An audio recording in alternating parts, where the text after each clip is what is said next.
بسم اللہ الرحمن الرحیم۔ السلام علیکم۔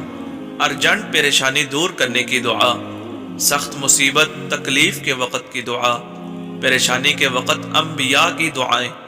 حضرت سعد رضی اللہ تعالیٰ عنہ کہتے ہیں کہ رسول اللہ صلی اللہ علیہ وسلم نے فرمایا، یونس علیہ السلام مچھلی کے پیٹ میں یہ دعا پڑھتے تھے، اور یہ ایسی دعا ہے کہ جب بھی کوئی مسلمان شخص اسے پڑھ کر دعا کرے گا تو اللہ رب العزت اس کی دعا قبول فرمائیں گے، اور وہ دعا لا الہ الا انت سبحانک انی کنت من الظالمین۔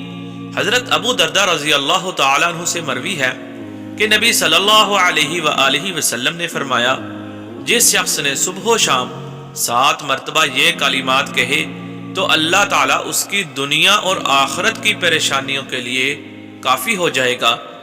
وہ دعا حسبی اللہ لا الہ الا ہوا علیہ توکلت وہو رب العرش العظیم۔ ویڈیو اچھی لگے تو ہماری ویڈیو کو لائک کریں اور ہمارے چینل اسلامک وائس ہاؤس کو سبسکرائب کریں۔ شکریہ۔